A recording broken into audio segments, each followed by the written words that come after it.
Oh hey, it's Barry, and of course the PlayStation 5 is gearing up to be releasing later on this year. Many fans are hyped for it, and I see many discounts going out for the PlayStation 5, the PlayStation 5 controller. I'll link it down below if anyone was interested. It will help out the channel as I'm not yet monetized.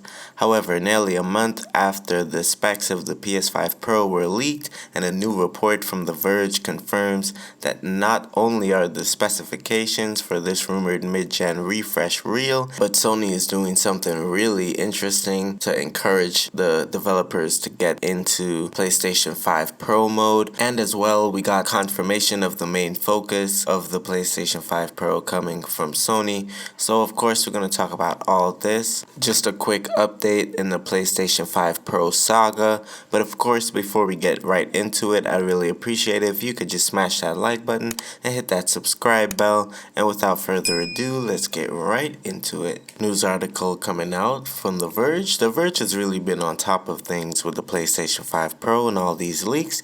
But of course, Sony PS5 Pro is real and developers are getting ready for it. So of course, the PS5 Pro specifications surfaced recently and we had the full list of specs for the upcoming console. Sources familiar with Sony plans say that developers are already being asked to ensure that games are compatible with this upcoming console with a focus on improving ray tracing.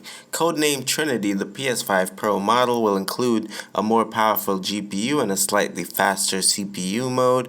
All of Sony changes point to a PS5 Pro that will be far more capable of rendering games with ray tracing enabled or hitting higher resolutions, with improvement in frame rates in some instances. And it does seem that ray tracing and resolution is more the focus over frame rate improvements. However, ray tracing 60 FPS on a console is still something crazy and unheard of. A console that costs $500-600, it may cost $650, but ray tracing enabled, because the ray tracing on the PS5 isn't the greatest, and a great upgrade in that will make the PS5 look so much better. So of course, Trinity is a high-end version of the PS5, and Sony is indicating that it'll continue to sell the standard PS5 after this new model launches. Sony is expecting game developers to have a single package that will support both the PS5 and the PS5 Pro consoles, with existing games able to be patched for higher performance. If Sony is going to charge a $10 upgrade fee similar to PS4 to PS5 upgrade, it's still left to be unseen, although it is unlikely, but we will hope for the best in that regard. I understand that developers are able to order test kits right now as we speak, and that Sony is expecting every game submitted to certification in August to be compatible with PS5 Pro. Inside Gaming first reported the full PS5 Pro specs and indicated the console is set to release during the 2024 holiday period. While Sony is improving the GPU side of the PS5 Pro, the CPU will be the same as the standard PS5, but with a new mode that clocks it higher. Trinity is the code name of the PS5 Pro, and it has mode that targets 3.85 GHz CPU frequency, says Sony in a document to developers. That's around 10% more than the regular PS5. Sony will offer developers the ability to pick between the standard mode or the high CPU frequency mode, so it is optional, and developers aren't going to automatically take advantage of that extra 10% oomph. They actually have to opt into it, so it does remain to be seen how many developers jump on board, put in the extra effort to get that 10% power boost for the consumers. As I'm pretty sure some are gonna opt out, just choose not to put in the extra work, because why would they? They already have the game made. But the standard mode operates just like the regular PS5, where a certain amount of power is allocated to the CPU.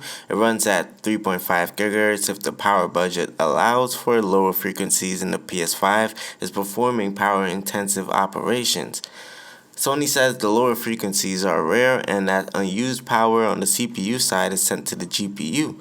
In this new high CPU frequency mode, the PS5 Pro more power is allocated to the CPU instead of the GPU. So this will mean a total downclock of the GPU by around 1.5 in this mode, which results in roughly 1% lower performance according to Sony. The PS5 Pro will also have some changes to the system memory, but only for developers.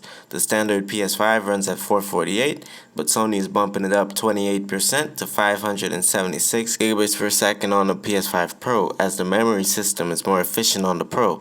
The bandwidth gain may exceed 28%, says Sony.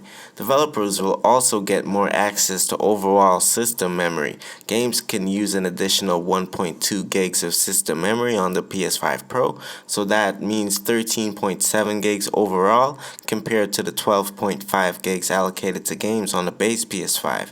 So that's about 1.2 gigs extra.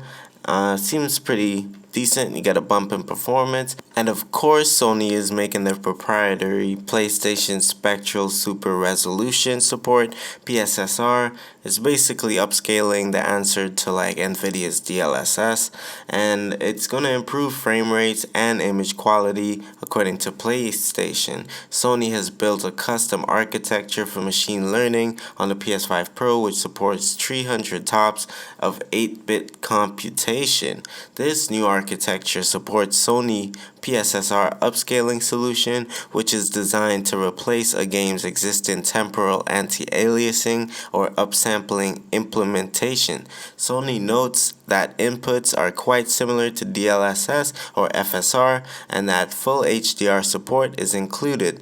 This support requires around 250 megabytes of memory, which is why the memory allocations on the PS5 Pro should help here. The little extra. Sony says there is around 2 milliseconds of latency involved in upscaling a 1080p image to 4K, and that the company is working to support resolutions up to 8K and even improve the latency in the future. So with all that said, what do we learn here?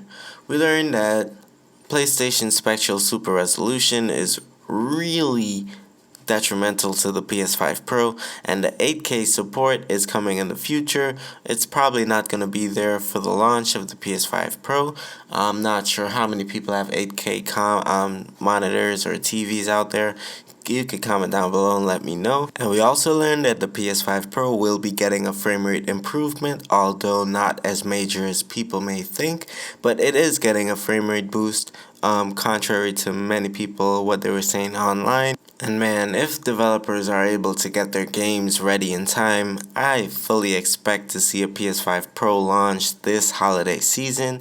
Sony appears to be following the same playbook as the PS4 with the slim PS5 model and then a Pro edition. I'm expecting to see an enhanced library of existing games for the PS5 Pro launch and new first-party games arriving over time with improved ray tracing support for this new console. And of course, we already know that Sony isn't releasing any major first-party AAA games by March of 2025. So of course, I don't think if this Pro console drops this holiday season, I don't think we're going to see any major releases alongside of it. Of course, GTA 6 is planned to be dropping next year, so that's probably going to be really big for the PS5 Pro. Many people are probably just going to get the Pro just to play GTA 6 at the best frame rates because it's not going to be available on computer day one. But of course, it's been Barry Games and I'm out of time. Thank you so much for tuning in. If you watched to this point, I really appreciate it. Don't forget to smash that like button, hit that subscribe bell, and hit to the comment section. Let me know what you think about the PlayStation 5 Pro. Let me know what you think about all that we talked about today. Thank you so much and have a great day.